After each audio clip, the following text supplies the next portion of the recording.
Good evening, Poe patrons, and welcome back to the Poe Museum. With the year drawing to close, I'd like to take advantage of this opportunity to give you a sneak peek at some of the items that the Poe Museum has received in 2023. You probably haven't seen a lot of these before because they have not been featured in previous installments of the Curator's Crypt. So I'm going to show them to you now as a way to thank you for all your support. So let's get started. Here's one from Kelly Keener, who's a literary scholar and collector.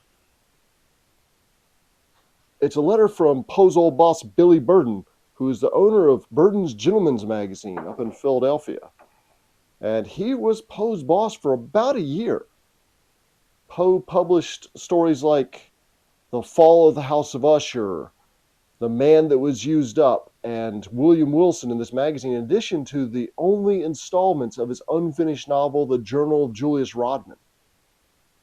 But William Burden and Poe didn't always see eye to eye. He thought that Poe's criticisms were a little bit too harsh. Poe was trashing other writers, and Poe just thought he was being honest. But Burden wanted to make friends and be nice with other authors, and it didn't really work out, so that's why Poe only lasted for about a year before he got fired/quit. See, what happened was Burden got tired of running the magazine, wanted to go back to his original profession, which was acting. So he started trying to sell the magazine. Poe found out he had posted an ad trying to sell the magazine, so he tried to start his own magazine behind Burden's back. Burden found out about that and fired him. But really, it's just them not seeing eye to eye on things. Miscommunication.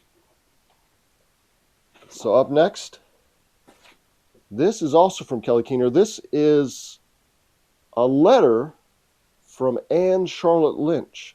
And we did a previous video about her. She ran a New York literary soiree that met every week in Greenwich Village, and Poe used to be a regular guest, and that's where he met a lot of the literati of New York City.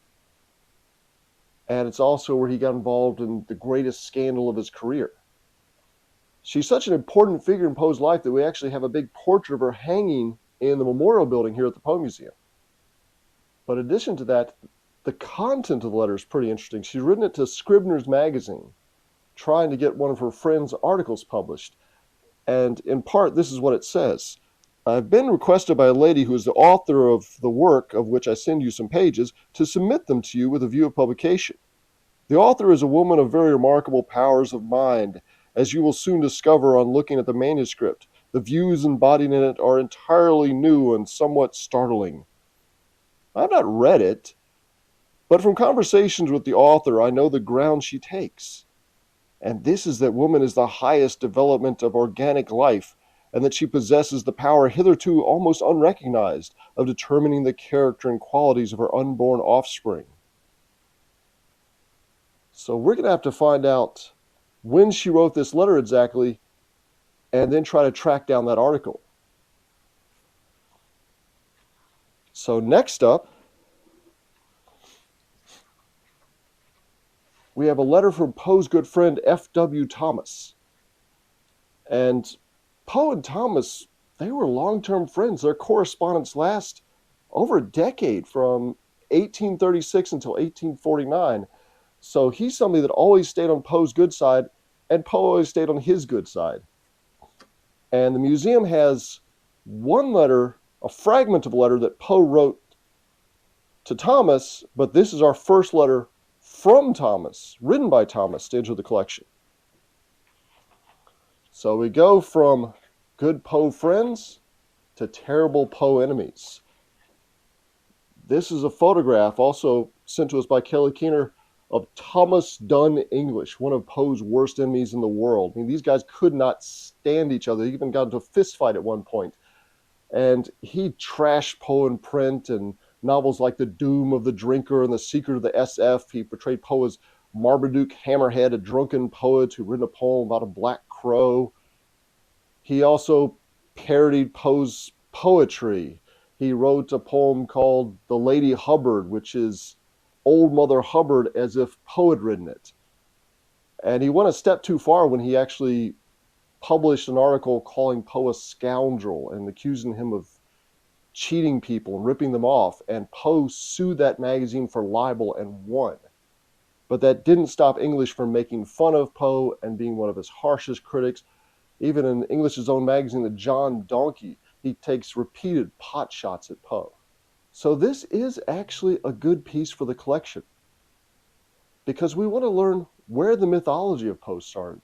Who started the mythology of Poe? Who spread rumors that bled into the earliest biographies of him? And Thomas Dunn English is a big part of that. And you know what? Since we've gotten this, it's already been published. Yeah, the museum shares images from our collection. They appear in documentaries and books and magazine articles and websites. So thanks to this donation, we're already able to share this with people who might not otherwise have been able to see it. And speaking of Old English, here's a letter from James Gilmore to Thomas Dunn English. And James Gilmore, he was an abolitionist who sort of acted as an envoy to Abraham Lincoln. And this is Gilmore writing to English saying that poem you wrote, it's got some historical inaccuracies. You need to go ahead and fix those. So another good piece to have. And more pieces. These ones originally came from a Poe collector, Peter Fawn, who donated them for an auction. The person who bought them at the auction gave them to us. So they're a bunch of movie memorabilia. Like this is promotional materials for the Murders in the Rue Morgue. Not the good 1930s version. This is the 1970s version with Jason Robards. But also other Poe pieces like the Oblong Box and the Conqueror Worm. And this one's probably my favorite, because in the back here you have a Vincent Price quiz. Vincent Price was one of the stars of this movie, and you have to pick out which Vincent Price head goes with which of the movies that he starred in. So take a screenshot and see if you can figure it out. And here's a nice piece. This looks like a fairly attractive illustrated edition of Poe's works, probably from the 1930s. It's got a nice Art Deco style of illustration, a little bit inspired by Art Nouveau. But what if I told you that's not what this is? It's not an illustrated edition of Poe's works. This is a hand-drawn, unique object. Hand-lettered, too. And hand-stitched by the artist. And to top that off, the artist was 17 years old when he put this together. It was a class project completed in 1936 by Milton Podolsky.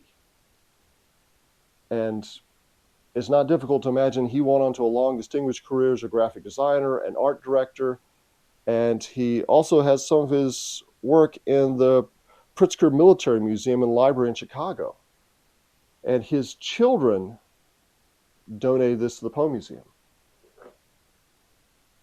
But I've got one more piece. And this piece is going to blow your mind.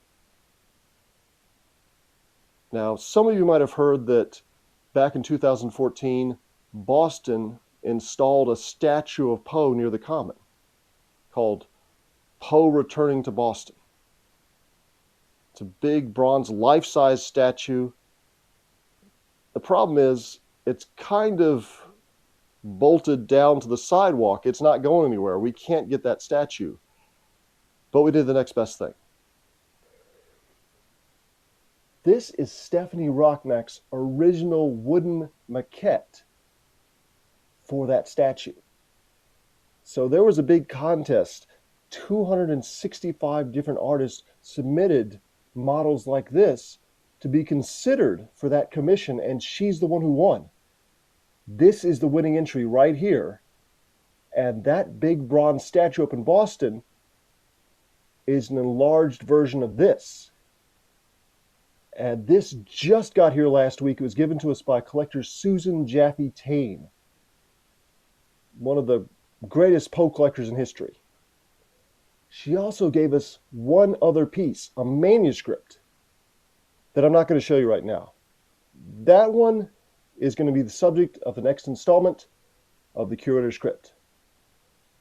So until next time, thanks for joining us today, and thanks for supporting the Poe Museum. And until next time, I'll leave you with more gratuitous footage of the Poe Museum cats doing Poe Museum cat stuff.